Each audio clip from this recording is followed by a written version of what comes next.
Is there really a miracle mushroom that might help with your health issues? Let's find out.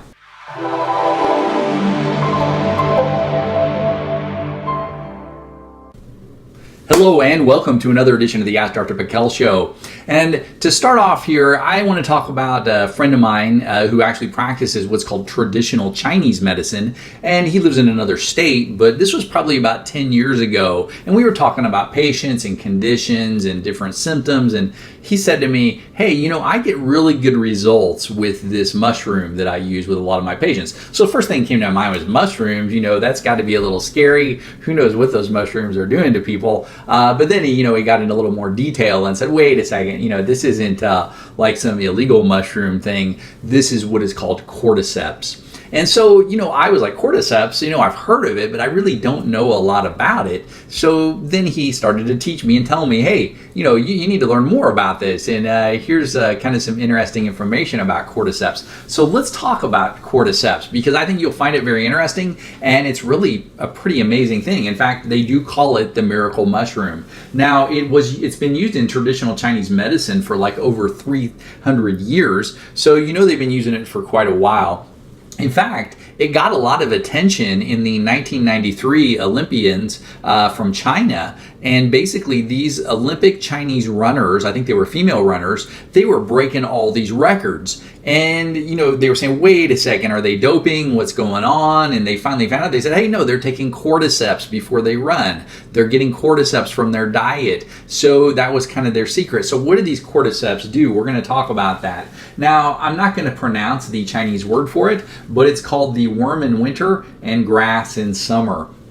And that's what that word means for cordyceps. And it is a medicinal mushroom. And here's the interesting thing. So basically this mushroom, which a mushroom is a fungus, and this fungus grows out of dead bug larvae, so insect larvae. So in fact, there's one type that grows out of the head of a dead worm. So when the worm dies, this fungus, which is kind of like a parasite inside the worm in the head, starts to grow out, and then they pick it from that. I know it sounds gross and horrible. It's called an entomopathogenic fungus. So it's like, oh, who discovered that? Who's been eating that? Kind of interesting though. And here's the really interesting part is those people that go out and pick that and sell it, they sell this stuff for $12,000 per kilogram. So it's pretty valuable. So if you're going out and you're having to pick this tiny stuff off dead bug larvae, you're probably going to make some good money off just a tiny amount. Now, where do you find this? Yeah, you got to go to about 14,000 feet altitude, above sea level there. And you're going to find it in China, Nepal, Tibet, and India. These are the common places where it's picked. And the Latin word for this, because it's cordyceps, cord, which means club, and ceps, which means head. So it's kind of called the club head fungi sometimes because of the way it looks. And that's mainly that type that comes from the worm head. All right. So, what do they use it for in China? What the heck is it used for sometimes? Well, I would say number one, it's used to replenish the kidneys and soothe the lungs. That's what you'll hear a lot of the Chinese medicine doctors refer to it as, or that's kind of the common thing. But it's used really for the treatment of fatigue is probably one of the biggest things. It's also used for night sweats. It's used for low libido. It's used for high blood sugar issues, like diabetes and insulin resistance. It's used for high cholesterol. It's used for fatigue after illness. After you get sick and you feel just this, I can't get over the fatigue, I fought it off. But yeah, used for that, respiratory diseases, kidney diseases, and kidney failure, heart disease, and even arrhythmias, and even liver disease. Now, the research actually supports a lot of this. The research actually shows it's anti-tumor, very interesting, anti-diabetes, anti-inflammatory, antioxidant. It's an immune system modulator. It helps prevent the immune system from over or underreacting.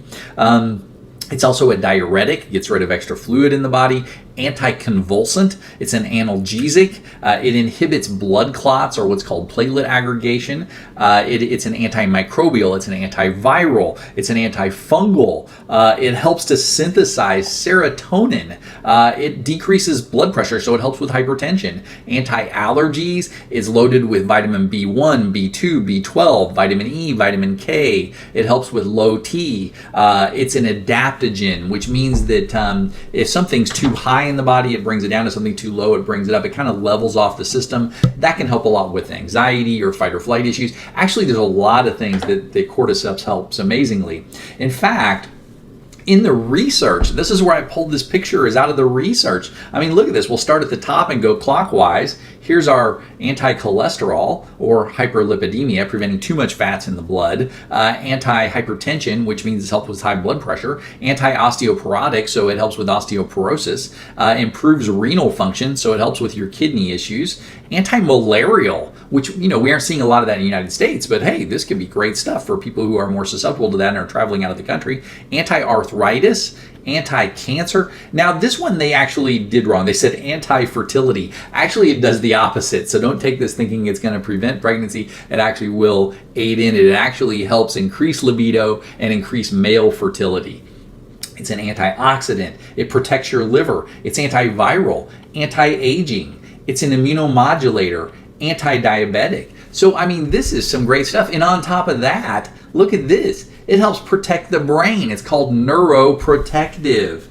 And so again, it has all the flavonoids, saponins, all these things in it that help to protect the brain. So, I mean, wow, does it get much better than this? So now here's how you'd want to dose this. Now, when you look for cordyceps, rarely are you getting straight cordyceps. That would probably be too expensive for us to buy, maybe even too expensive for supplement manufacturers to use. So they're going to use this cordycepsin. They're going to use derivative kind of cordyceps. And that's where we're going to see probably the most common ones you'll see is the Cordyceps CS4 in your supplements or the Cordyceps sinensis mycelium.